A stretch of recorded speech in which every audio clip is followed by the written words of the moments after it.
Ephesians chapter number 4. Ephesians chapter number 4. Pakichay ko kayo sa natin. Ephesians chapter number 4. Once again, good morning sa inyo. At na-miss ko kayo na Sunday. At ako'y nandun sa Victoria. Amen. Salamat po sa inyong panalangin. At salamat sa natapos na gawain doon po sa Victoria for revival and 5th mission anniversary. Salamat po sa inyong support at panalangin sa gawain. Amen. Salamat natin sa virtual. Good morning po. Good to see you today.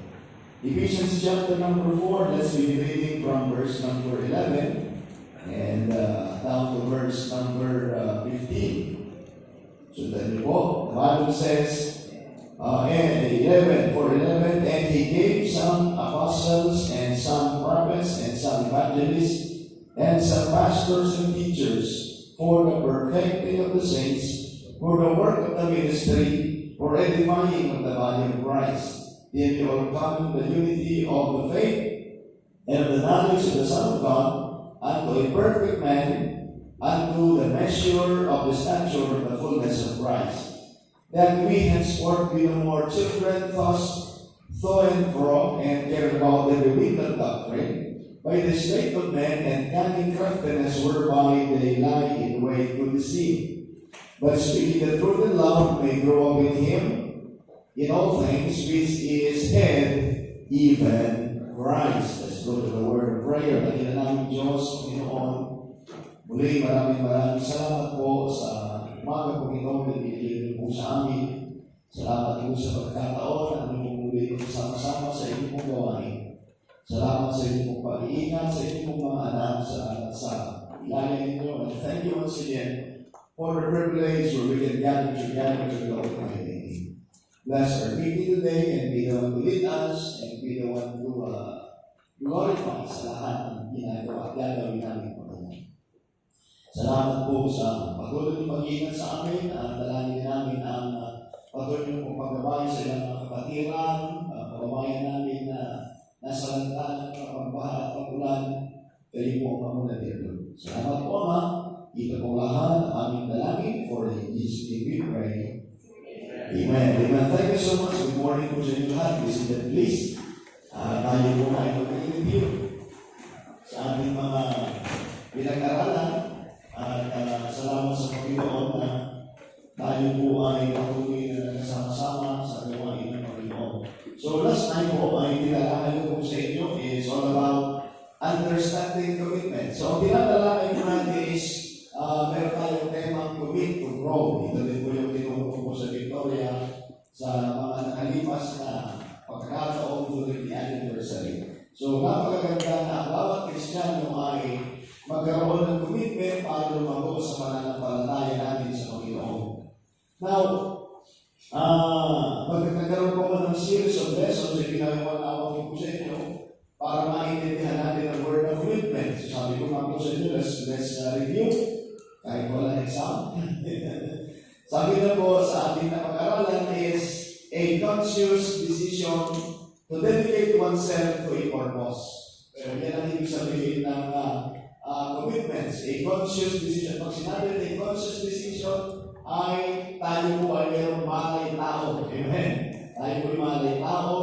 Yan ang ibig sabihin ng conscious decision to dedicate oneself to a purpose. In this case, so ano yung purpose sa kalooban ng Panginoon to God's will? So yan po ang mahalagang maintindihan natin.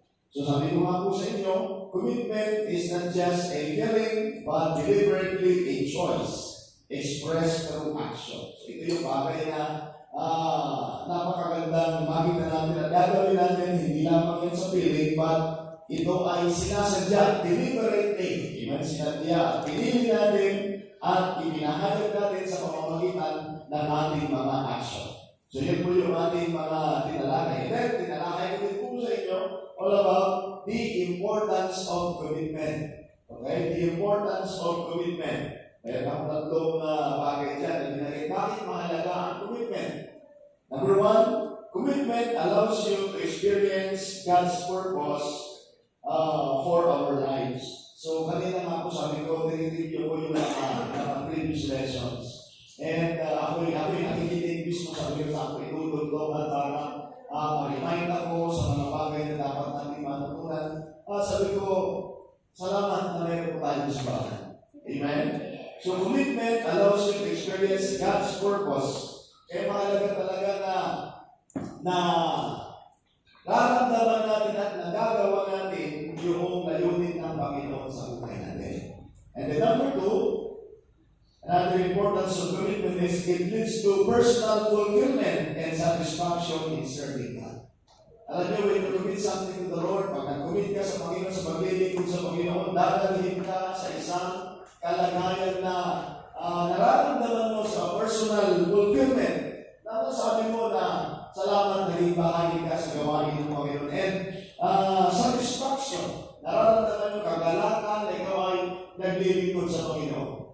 Sasabihin mo, wala man akong kayamanan sa mundo ito, pero meron akong magkaluluwang na angay, meron akong maging bahagi sa gawain ng Panginoon, and especially yung ating pamilya ay hindi tayo guilty pagka kinuha sila ng Panginoon kasi nabahagian natin sila ng salita ng Diyos. Amen? Kung baga pag kinuha sila ng Panginoon, hindi tayo guilty, at least naging part tayo sa buhay nila, hindi lang sa nalutuan mo ng pagkain, hindi lamang sa paglingkod, but most of all ay nagkaroon sila ng katiyakan ng kalamitan. Tayo nakapagbahagi ng salita ng Diyos sa ating mga pamilya, mga kaibigan. So, yun po. It leads us to personal fulfillment. Number three, the last is, it allows us to be used by God to impact others. Alam niyo po, pag may mga commitment sa Panginoon, ay nakikita natin na tayo ay nagiging bahagi sa buhay ng iba at nagkakaroon ng impact sa buhay ng iba. Amen? Whether we accept it or not, lahat po tayo ay bunga ng influence. Amen? Lahat tayo is either good or bad. Lahat tayo ay bunga ng influence ng iba. Bakit mo yung iba natutong mag-sigarilyo? Hindi naman pag-isip mo, bigla ka na lumangkot ng sigarilyo, hindi gano'n. Kundi may nag-influence din sa'yo. Na-influensyahan ka. Amen? So, sama-sama mo sa barkada, hanggang sa di mo naman pala, ini-influensyahan ka na nila. Lahat, influence. Same also, dito sa simbahan, di matapagagalit na tayo po ay na-influensyahan. Tayo po ay na-influensyahan din na paglingkod sa Panginoon. So, nagkaroon tayo ng impact sa iba. Kaya yan ang napaganda na nararanasan natin. It allows you to be used by God to impact others. Kaya di ba napaganda, especially po, tayo po mga nanay, may impact tayo sa ating pamilya, na-influensyahan natin yung mga mothers, na-influensyahan natin, may impact tayo sa ating mga anak.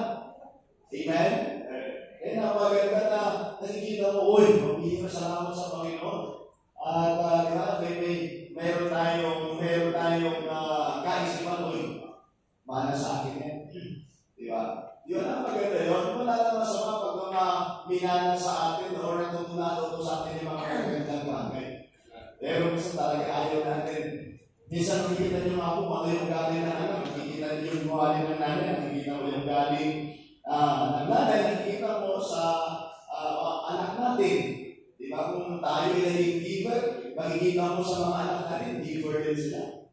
Pero pag naging suplado yung nanay, naging suplado din yung anak, yun ang bakit ko. Di ba? Pagka sa ito, pip-pip, pupusin na muna ako. Para simangot yung nanay, yung anak, makasimangot din. Kaya kinakailangan mga kapatid. May impact talaga, kaya kinakailangan ayusin natin. Amen? Kaya, kapag yung, ito po yun tignan nyo. Yung mga, kaya maging maingat talaga tayo. As para observation, tignan nyo po. Kapag yung nanay, dominante sa bahay, tignan mo din yung mga anak niya ng mga babae, dominante din sa bahay. Tignan mo din yung anak na lalaki, pamili sa bahay, bakit? Pamili yung tatay eh. O, nakikita niyo ba, as far as observation to, mga kapatid nangyari talaga yan. Pero kapag nakita talaga sa bahay natin, disciplinarian yung tatay, ay talaga naman makikita mo din yung impact sa mga anak. Of course, walang perfecto sa ating lahat. But makikita mo. Kaya sabi ko nga sa inyo, hindi mo napaganda na pag tayo mayroong commitment sa Panginoon, napaganda mahahatang natin ang commitment, magkakaroon ng commitment yung ating mga anak. So, leading by example. Kaya yun eh. Kaya tignan nyo, totoo po yan. Ito, exactly ito nakikita ko po ito. Bakit may mga giver na mga young people? Natutuwa din ang mga magulang nila. At nakita din nila sa mga magulang nila na sila ay giver sa simbahan. Totoo yan, minsan nag-usap na kami ni Pastor. Sabi niya, sino sa mga kabataan dito sa simbahan rin ang natutong magbigay? Nagsimula yan sa mga magulang nila. Kaya, we need to set a good example. Alam nila na tayo, as far as giving is concerned, ang mga kapatid, pinag-usapan natin. So, nagkakaroon ng impact talaga. Kaya whether it's either good or bad, nagkakaroon ng impact sa iba. Kaya, tingnan po ninyo, magpalit-lit yung mga magulang, palit-lit yung mga anak. Naniwala po kayo sa atin. Mukhang maaga na kayo, hindi na maaga yung umaga. Kung mahilig na kayo eh. Well, kaya mahalaga talaga mga kapatid, we need to set a good example. Amen? Kaya mga kapatid, our commitment to God allows us to be used by God to impact others. Kaya napaganda talaga ng commitment sa Panginoon. Kaya yan ang itinuturo natin. Pag natuto tayo ng commitment, magkakaroon ng impact yan sa iba, especially sa ating pong pamilya. Now, ngayon kung sundan ako nagtapos, the importance of commitment. Kaya ngayong mga tatalakayin naman po is examining your commitment. So, examination in our commitment. So, mahalaga na ma-examine natin yung ating commitment sa Panginoon. So, pag sinabi natin examination is self-reflection. Meditation, yan ang ibig sabihin yan. Pag sinabi natin self-reflection is a meditation or serious thought about one's character, actions, and motive. Sa Tagalog, kinakailangan pag magmuni-muni tayo, pagbulay-bulayan natin, amen, ang ating mga ikinumit sa Panginoon. Kaya magkaroon tayo ng pagbubulay-bulay, magkakaroon tayo pagbabalik tanaw sa ating commitment sa Panginoon. Kaya alam nyo, kapag ginawa po natin yun, is magkakaroon po tayo ng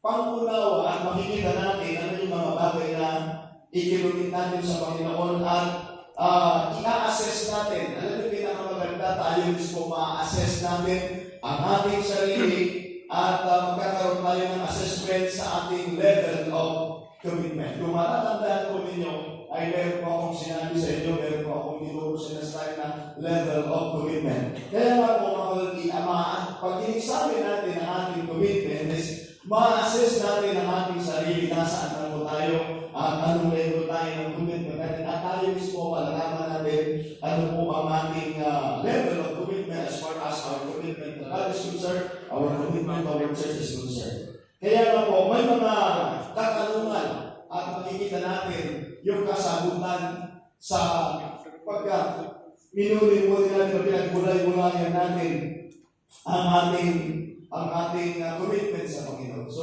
first thing na makikita natin kapag nagkaroon po tayo ng examination, personal examination sa ating commitment is how deeply do I value my relationship with God? Yan ang masasagot natin kapag i-examine natin ang ating commitment is makikita natin gaano kalalim sa pagpapahalaga ng ating relasyon sa Panginoon. Gaano na ba tayo kalalim sa pagpapahalaga ng ating relasyon sa Diyos? Kaya nga po, malalaman natin yan gaano na kalalim yung relasyon mo sa Panginoon. By the way, sabi ko nga po sa inyo mga kapatid, lahat tayo napakahalaga na makapag-establish tayo ng magandang relasyon sa Diyos. Amen? Kaya nga po kung kayong mga anak ay nakikita ninyo ang inyong tatay, ang inyong mga magulang ay mayroong magandang relasyon sa Diyos, yan din dapat ang inyong nanaisin na magkaroon kayo ng personal na relasyon sa Panginoon at higit lalo kayo patuloy tayo maging close sa Panginoon. Amen? Kaya makikita niyo po yan. Kapag i-examine mo yung sarili mo, makikita mo gaano kahalaga ang Panginoon sa buhay mo. Gaano kahalaga ang gawain ng Panginoon sa buhay mo. Gaano kahalaga ang ministry mo. Kaya makikita mo yan how deeply do I value my relationship for God. Paano pinapahalagahan na ang iyong relasyon sa Panginoon bilang naligtas? Of course, mahalaga dapat mayroong personal na relasyon sa Panginoon, pero hindi ito nagtatapos. Nagsimula ang iyong personal na relasyon sa Panginoon when you accepted the Lord Jesus Christ as your Lord and personal Savior. But hindi doon nagtatapos. Hindi ito nagtatapos after na tumangkad ka sa Panginoon. You should grow. Kaya kinakailangan lumalim ang iyong relasyon sa Panginoon. Kaya nga naman sabi ng Bible, but grow in grace and in the knowledge of our Lord and Savior Jesus Christ. So kaya kapag inexamine mo yung commitment mo sa Panginoon, gaano pinapahalagahan ang gawain ng Panginoon. Kaya nga, yan ang magandang katanungan na ating sasagutin. Kumusta ang ating relasyon sa Panginoon? Kaya daw sabi ko nga po sa inyo, napamahalaga na nagkakaroon po tayo ng personal and higit sa lahat malalim na pagkakilala sa Panginoon at naiintindihan natin ang Panginoon. At naiintindihan natin yun sa pamamagitan ng salita ng Diyos. Kaya nga po, hindi po pwede na tayo po ay gagawa lamang ng relasyon, mayroon ng relasyon na hindi natin pinapahalagahan. Kaya mahalaga yan eh. Kaya sabi ko nga po sa inyo, lahat tayo yan, kanya-kanya na tayo dyan. Pag tayo po ay nananabahan, we are corporate, pangkalahatan niya, kung tayo nananabahan. But, lahat tayo ay personal na nakikipagkasundo sa Panginoon at lahat tayo ay mayroong personal at ma-develop dapat ang ating magandang relasyon sa Panginoon. Amen? Kaya alam niyo mga kapatid, ito ang bagay na bibigyan pansin natin. So, paano pinapahalagahan? Kaya salamat sa Panginoon, nandito tayo sa Diyos. Bakit? Mahalaga na mapagtibay natin ang ating magandang relasyon sa Panginoon na darating ka sa point na hindi nakakadlangan ng ulan. Amen? Hindi nakakadlangan ng anumang circumstansya yung ginagawa mo para sa Panginoon. Bakit? Na-build mo na ang iyong magandang relasyon sa Panginoon. Na, yun nga po sinasabi ko po sa inyo. Ito po yan, nagkakaroon tayo lahat ng problema. Nagkakaroon tayo ng lahat ng problema, pero nandito ba, pag nagkaroon tayo ng problema, doon mo makikita ang iyong magandang relasyon sa Panginoon. May mga pagkakataon na susubukin ng ating pananampalataya. Siguro lahat tayo nakaranas na susubukin ng ating pananampalataya. So tingnan niyo po yung kalagayan ni Job. Sinubok yung pananampalataya ni Job, mga kapatid. Pero, doon natin nakita yung tibay ng pananampalataya ni Job. At doon din lumabas yung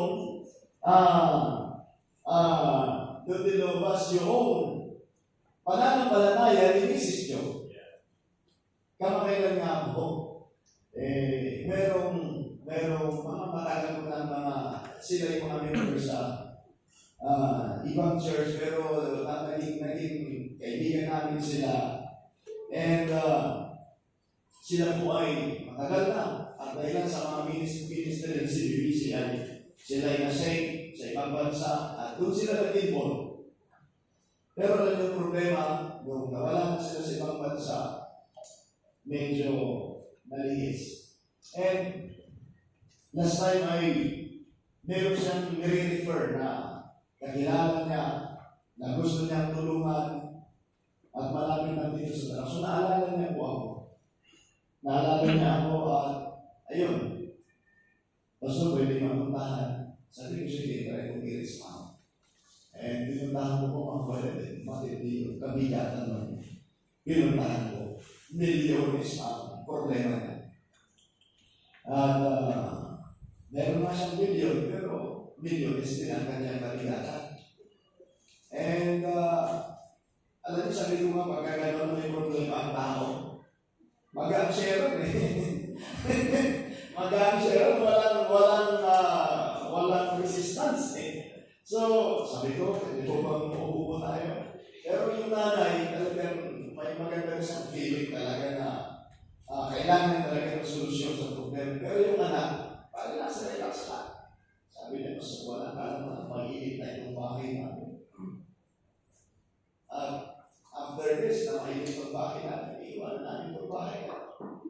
Ganda ba kayo worth million?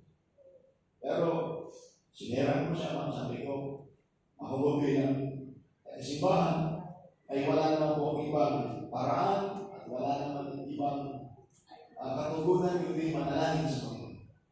Pero bakit sinerang ko muna siya? At parang ramdam ko talaga, ano ko nag-share ka, ramdam ko talaga, tanggap yung sinasabi ko eh. Talagang ang gaan eh, after that, tumanggap sa Panginoon, umiyak, talaga siya. And then, bago ko malis, pinag-pray ko siya. Grabe yung kanyang pasalamat. And then, ito na ngayon. Balik na tayo din sa nag-refer. Sabi ko nga, Pastor, grabe yung problema. Sabi ko, simple siya, ganyan. Sige, talagang, ganda naman sinasabi niya. Pagbalik ko sa kanya, sandali lang, sabi ko, saan ka pala nag-interview ko? Saan ka nagsisimpa? Kasi alam ko talaga hindi siya nagsisimpa. So, kita nyo, so, boil down pa rin sa relasyon mo sa Panginoon. Bagaman, ang ganda ng sinasabi mo, sabi ko, ikaw masabitan.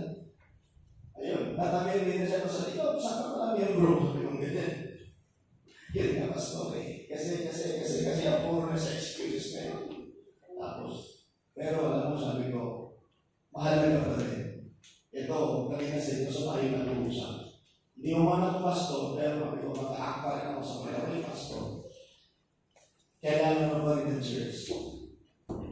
Kailangan mo ng simbahan at kailangan mo ng ikaw ay, sabi ko, alam mo na yan, nauna ka pa sa akin ng simbahan. Sabi ko sa kanya, nakakalungkot naman kung wala kang narinig sa akin. Pero at least, bilang pastor, ako, may marinig ka sa akin. Maghanap ka ng simbahan mo, and be a part. At ibalik mo ang kagalangan ng paglilingkod sa Panginoon. Ayun, nakahilip na mo, pastor. Pero ito sabi ko, kaibigan mo ako, pero ang totoong kaibigan, sasabihin ko sa iyo yung dapat kong sabihin. Well, kung ikaw man may pagalit sa sinasabi ko, pero alam mo, totoo yan. Don't be offended, sabi ko sa kanya. So, kaya alam po, minsan, sabi ko nga po, magaling tayong magsalita para sa iba, pero minsan, yun din ang problema natin. Kaya, napakahalaga talaga na ma-establish natin ang ating magandang relasyon sa Panginoon. At sa pag-establish ng magandang relasyon sa Panginoon, mahalaga talaga yung commitment mo sa Panginoon, commitment mo sa church, tapos saan nilagay ka ng Panginoon. Kaya nga po, lagi kong sinasabi ko ito, walang member ng simbahan na nag-grow na hindi siya naging kabahagi sa simbahan, na hindi siya nagkaroon ng partisipasyon. Ay mahalaga talaga yung partisipasyon sa gawain ng Panginoon. Kung baga mayroon kang, sabi ko sa kanya, saan ka ba miyembro ngayon? Hindi na niya alam. Sabi niya, wala na po akong church ngayon. Hindi ko alam saan ako miyembro. Hindi ko, umalis na ako sa dati ko ng church. Okay na po, sabi ko. Kaya, minsan, pagka wala ka, kaya, nasinamunan ko doon. Sabi ko sa kanya, mo, pag wala kang simbahan, so, yun na excuse mo sa sabi mo, okay lang, hindi naman ako simba kasi wala na akong church eh. Problema, bakit ka hindi naghanap ng church? Bakit hindi ka pumunta sa church? Diba? Kaya nga, walang commitment eh. Oh. Kaya nga, yan ang masaklat na pangyayari naman din. Kaya nga po, napakahalaga yung examination.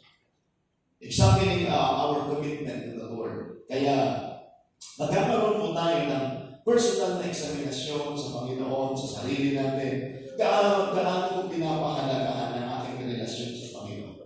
Gaano ko pinapahalagahan na ako ay itinagdag ng Panginoon na simbahan. I hope na mahalaga makita natin yun bilang mga Kristiyano. Yung ipa-open sa kanila na wala silang simbahan. Hindi yung pwedeng mangyari. Dapat talaga ang isang Kristiyano ay meron siyang church. Kaya nga po, ito itinuturo ko po sa church ordinances ngayon sa mga 4th year. So, focus is the church covenant. So, mayroong covenant, may kasunduan ng mga Baptist. So, ngayon, ay nasa second paragraph pa lang namin. Pero sa pinakahuli doon, ang nakalagay doon, we therefore engage. Nakalagay doon sa pinakababa, we therefore engage that when we leave this place pertaining kung saan ka nakatira at saan lokasyon ka naroon. Pag-iiwanan mo na yung halimbawa, nandito ka sa Tarlac, iiwanan mo na ang Tarlac, babalik ka na ng Mindanao.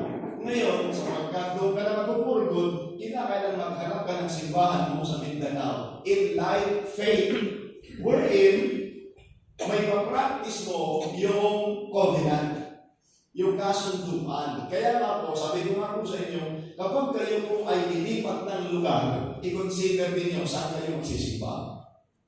Amen? Ito, bilang member ng ating simbahan, kung kayo man ay dumating ang pagkakataon na lilipat kayo ng lugar at hindi na kayo makakarating dito at hindi na po kayo magiging kabahagi dito, ay hindi naman sa pinapalayas ko po kayo. Kinakailangan maghanap kayo ng simbahan ninyo upang kayo magpatuloy sa paglilingkod niyo sa Panginoon. At yan ang kasunduan po yan ng simbahan. Kung bilang member, kaya mga kapatid, napakahalaga saan idadali ng inyong pamilya. Kaya nga, huwag lang tayo mag-isip ng greener pasture. Kaya nakita po niyo sila, ang problema nila, mga kapatid, dinala niya ang kanyang pamilya, umalis siya sa poder ni Abraham at pinili niya ang cities of plains. At doon sa cities of plains, doon mga kapatid, in-establish ang kanyang pamilya.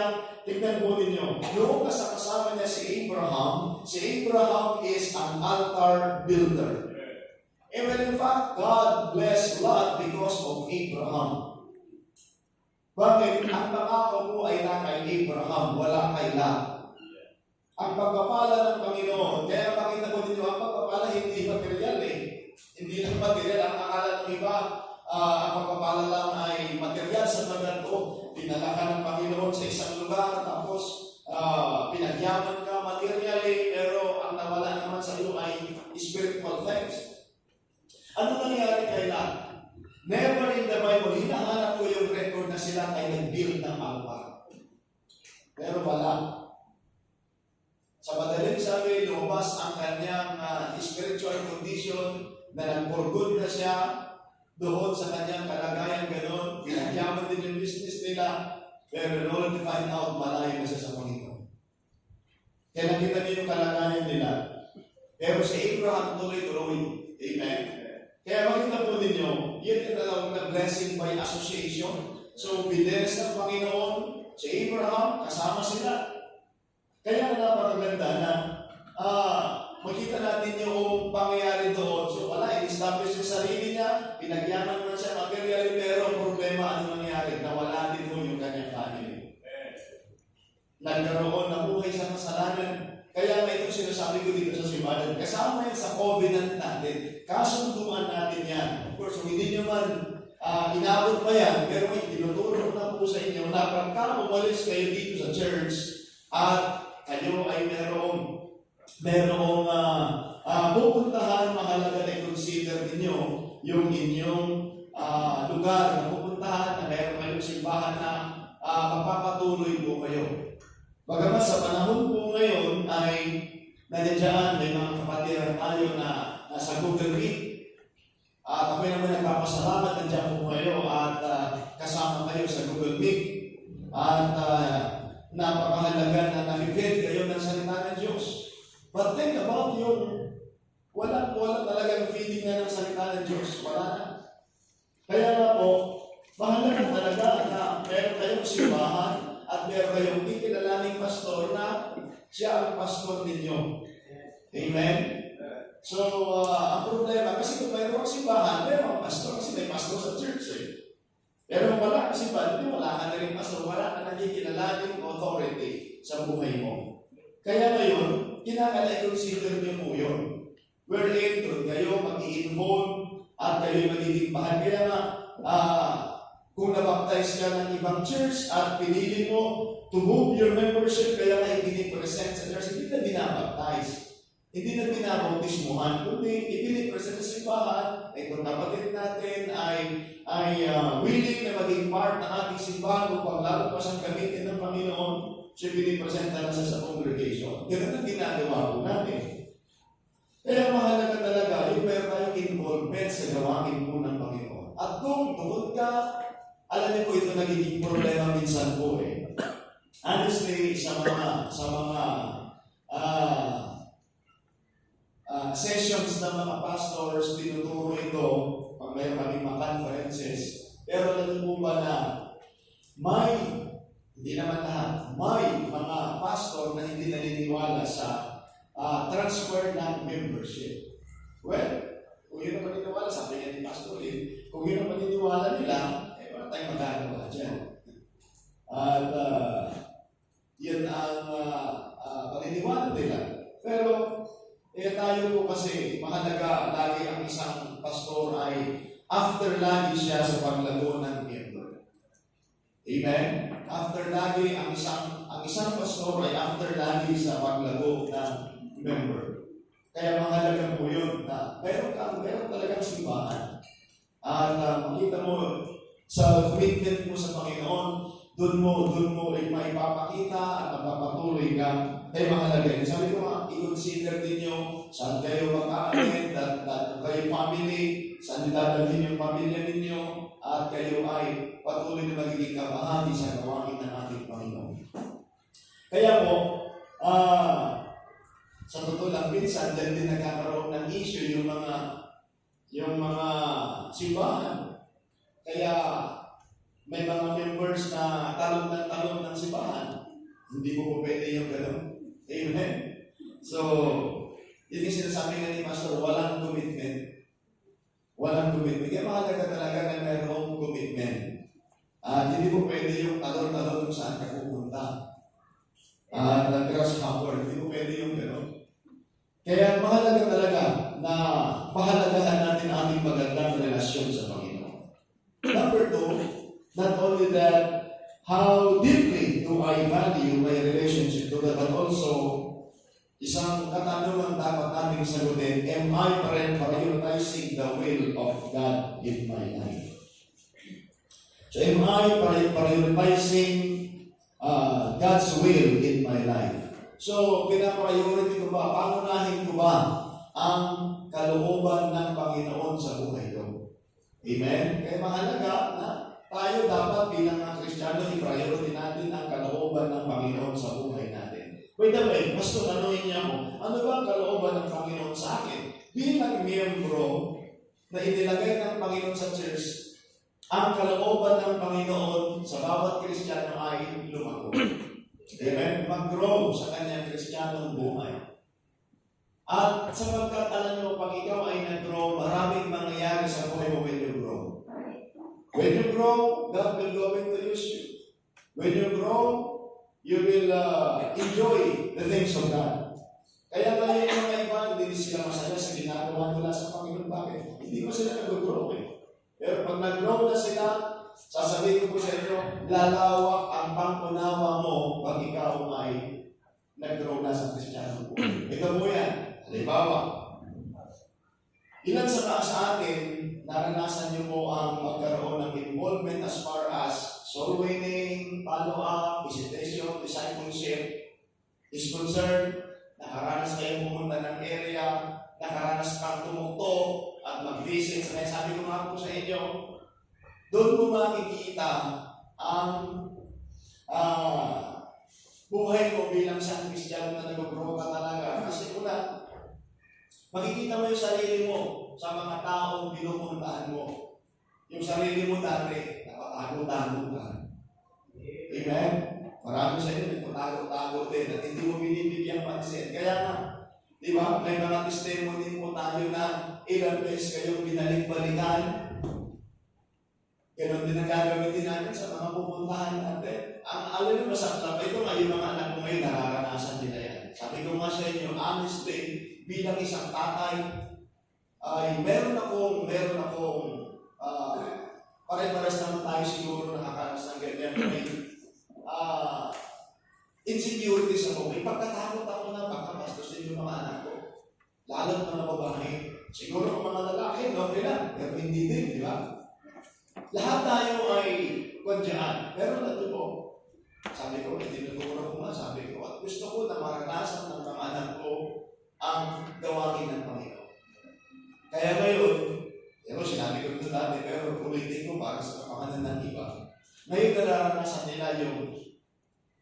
bumangon ng maaga, magsusundo sila, pupunta ng area,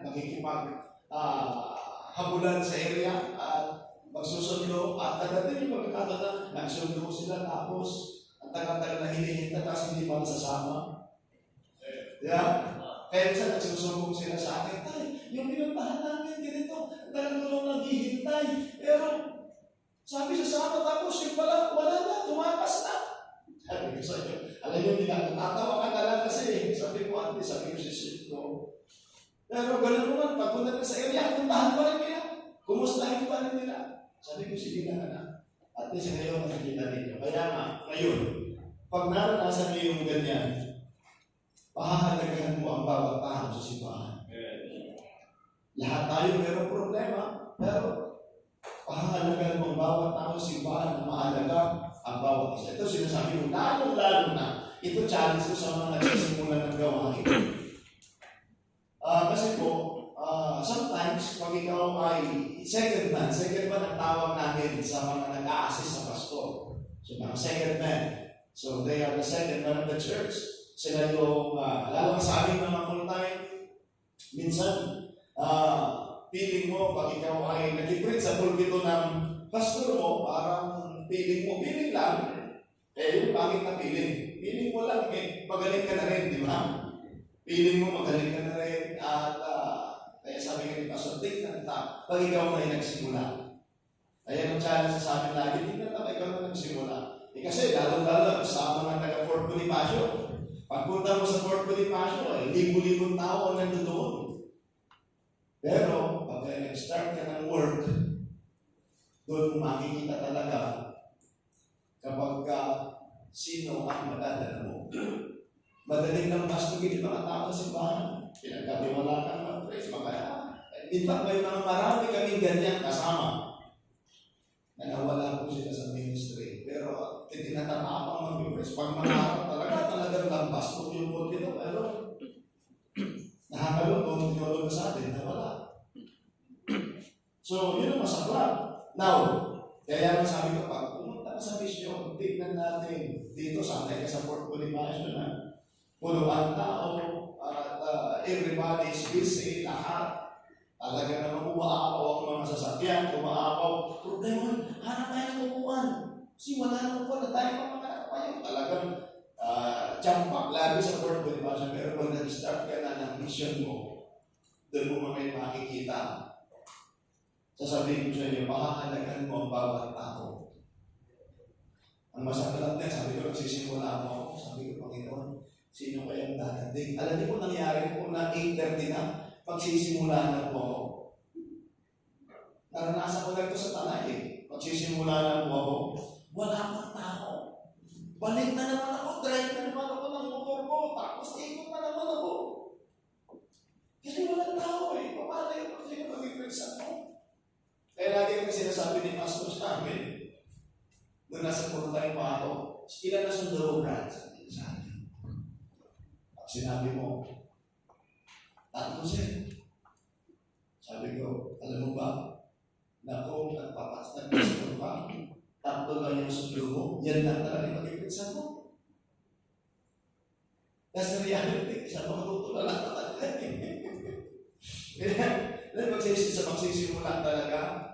Kaya ang iba yung nagsisimula at nagpapatuloy, doon mo talaga makikita. Sasabihin mo talaga, it's only and always by the grace of God. Nalala ko po tuloy, pero tinadala sa mission. At patunay lang talaga na may mga nagiging mama, hindi kinakaya. Pinadala ko sa mission po family. Pero wala ko sa atin, hindi na niya kinaya, ayun, umuwi. Ngayon, tumulong na lang po sila sa mission. Nagpadala si Pastor doon, na preacher. Kaya, alam niyo saan po siya nahihirapan? Sa paggawa ng outline. At, kasi, kaya sabi ko, maganda talaga may training tayo. Ang ginagawa niya po yung preaching ni Pastor, isinusulat niya. At ano yung pinabasa niya, word for word sa mga members, napakahirap na talaga ng mga kapatid. Ang masaklap, may mga ilang member na nandoon na mayroong connection sa Fort Bonifacio. Hindi man kung gaano uso yung yung live stream at saka FB Live, hindi pa gaano uso. Yung mga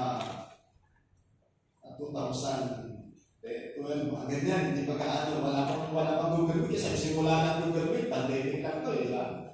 So, mga 2015 yan, mga ganun, mga year, ganun. Kumukuha siya ng CD ni Pastor, pinapakinggan niya. Ganun din yung project ng Christian Dino, di ba? Transcribe kung tawagin. So, tinatranscribe niya, kaya nga, yung Monday and Tuesday, yun po yung sa kanyang testimo niya. So, magkukuha siya ng tape to, CD ni Pastor, tapos dinirect niya. Ang masakot ito, ang dilema niya is, yung ilan sa mga nandoon na nanggaling sa Fort Bonifacio, may access sa Fort Bonifacio, narinig na nila. At staff niya pa sa church. Eh sabi niya, yung Gurinis ni Sir, sige Pastor, hindi talaga yung pati example. So, yun ang nagbigay sa kanya ng discouragement. Ang galing siya sa kasunod na buhay. So, ngayon, sabi ni Pastor sa kanya, willing ka ba na manatili dyan at assess mo na lang yung preacher ni Papa talaga dyan? Reconcile. So, naging help na lang sila. Kaya, sabi ko nga po, biyaya lang ng Panginoon na magpatuloy sa gawain. Kaya napakahalaga po na i-priority natin yung kalooban ng Panginoon sa buhay natin at ang kalooban ng Panginoon for us to grow. Amen? Kaya nga napakahalaga na i-identify natin the areas of growth. Diyan tayo mag-usap sa susunod na linggo, identifying areas for growth. Kaya mahalaga na kapag nakita mo yung kalooban na ng Panginoon at na-check mo yung sarili mo, kaya nga mahalaga talaga ang kalooban ng Panginoon ay mag-grow ang bawat Kristiyano. Kaya ang karugtong nito mga kapatid is identifying the areas for growth. Kaya magkakaroon na ng identification saan ba ako dapat mag-grow. Amen? Saan ba ako dapat mag-grow? Alam ko, marami ng ibang lugar o ibang areas ng buhay natin that you are growing. But ito, kailangan pa ito, kailangan pa ito. Siguro iba po sa inyo as far as church attendance is concerned, nandito na kayo ng Sunday morning, Sunday afternoon, midweek prayer meeting, praise God for that. You already grown on that areas. Pero there are areas in our life that we need to grow. Amen? Kaya huwag mong isipin na parang in general, yung sinasabi ni Pastor, parang hindi niya nakita ni Pastor na ako'y nag-grow.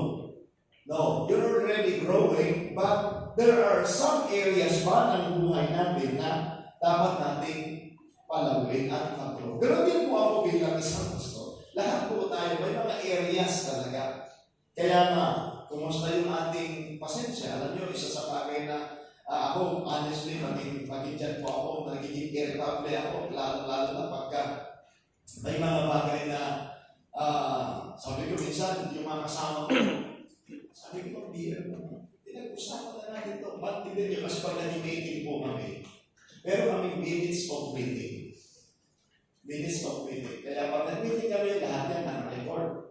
Anong oras kami nag-start? Anong oras kami natapos? Ano yung mga didiscuss namin? Lahat yan. For future references, ang tawag doon ay minutes of meeting sa mga full-time na kasama. Now, sasabihin ko, hindi ko pinag-usapan na natin yan. Hindi ko pinag-usapan na natin. Paulit-ulit ko lang tayo. Kasi talagang irritable ako. At anyway, sabi ko, sige, pag-usapan ulit natin. At tayo magagawa eh. Usap na naman tayo ulit. Kaya, kinakailangan talaga. Sabi ko, dyan ako irritable. Minsan sabi ko, kinakailangan ko mag-grow. At unawain itong mga kasama ko ito pa. Sabi ko nga po sa inyo, tinuturoan ko yung mga practical na pangyayari na gusto ko kung maintindihan din. Hindi ako nagre-reklamo, pero mahalaga makita natin at may panalangin natin. Ito, yung mga kasama ko, tinuturoan ko sila na magkaroon sila ng sariling kusina para sila na nagluluto. Kasi sabi ko nga before, pag uwi nila dito, si Tess nagluluto. So, nag-aantayan na kumain, sabay-sabay kumain, pagkakalihan ng area, and then, sabi ko, maganda ganito. So, hiniwalay namin yung pagkain nila, pero para lalo kung makita, matuto rin sila. At least salamat, natututo din silang magluto. Kaya sabi ko, kahit lalaki, dapat matuto kayong magkusina. Kaya si Val, natuto magluto ng kanin. Natuto siya magluto ngayon. So may sarili silang budget. Ang masakit ito mga kapatid. Kaya sabi ko, kaya naman lumabay sa kalagayan ko. Magluluto na ng gabi na. Tapos kakatuloy ka sa office, nag-aaral kami, ginagawa ka, and then sasabihin ko, wala akong bigas. Anong oras ng gabi? Alas 9. Sabi ko, wala pa palang magluluto. Ba't ngayon mo lang sinabi? Kasi talaga nakabadid eh. Sige. May pagkain pa kami na ito. Buti mo namin. Ano sa totoo, nangyayari mo talaga na gano'n na. Yung kakainin ko na lang, totoo po yan, hindi sana nagpupan ako. Sapagkat ako kaya pa naman mag-taste. Okay, sige bukas, sabihin nila tayo. Pero sabi ko sa kanila, nung mga una tayo yung nagkakaroon ako, pero sabi ko, pinapalawa ko na rin yung pangunawa ko. Okay, sige. Pero sana naman kayo, sa susunod ulit-ulit.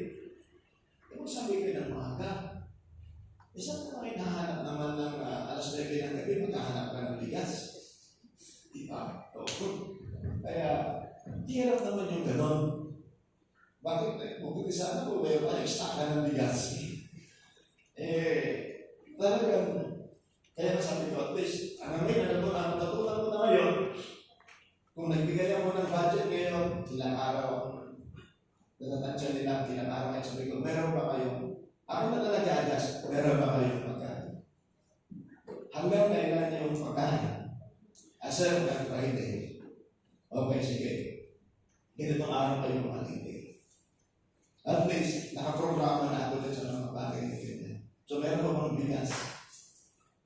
Meron po akong ganun. Minsan nag-video ko sa baka naman na may nagiging na ng bigas dito. Baka naman nagkapakilot ng bigas dito. Joke-joke ko. Anyways. So, kasi po, maraming pong nag-i-stay na kumakain. At pinapakain natin. Okay, sabi ko, kinakailangan talaga na ayos natin na mamaya. Sabi ko, at least, doon sa ganun pamamaraan sa mga nagiging irritable ako, sabi ko, kinakailangan mag-grow ako dito. Kinakailangan mag-grow ako. At ito, pagka isa pa, nagiging irritable ako. Kasi alam niyo na, kapag kayo mga sasakyan, mga kapatid, na nagkakaroon ng problema, kayo talaga naman. Yung mga pansundo, sabi ko, ingatan niyo naman yung mga sasakyan natin. Kinakailangan maging mabuti tayong katiwanan ng Panginoon. Amen? Kaya, siguro sabi ko, pag kayo ay nag-grow talaga sa bagay na tinatinakilan, tayo ay makikita mo talaga.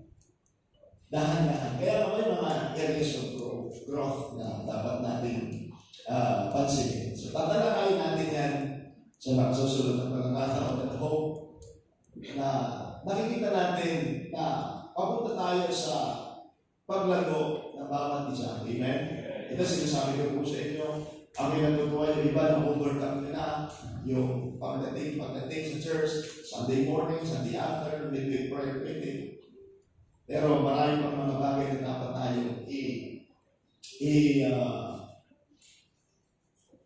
i-consider at mag-grow patuloy sa paggawa natin sa gawain ng Panginoon. So, hope you learn something examining your commitment. Kaya kailangan bawat member magkaroon tayo ng dahan-dahang pagtingin sa sarili natin, ano na, nasaan na tayo, at maganda magkaroon tayo ng kaisipan na lumago.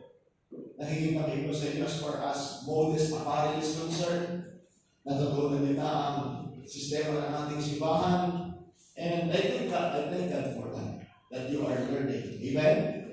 At yung kaganahan na makinig ng salita ng Diyos, marami minsan pagka nakikinig ng preaching ay inaanto. Pero nakikita kayo iba, excited na kayo makinig ng salita ng Diyos. So, you're learning, you're growing. Amen? So, salamat sa Panginoon. I hope you learned something. Examining our commitment. Tumayo po tayo at tingnan namin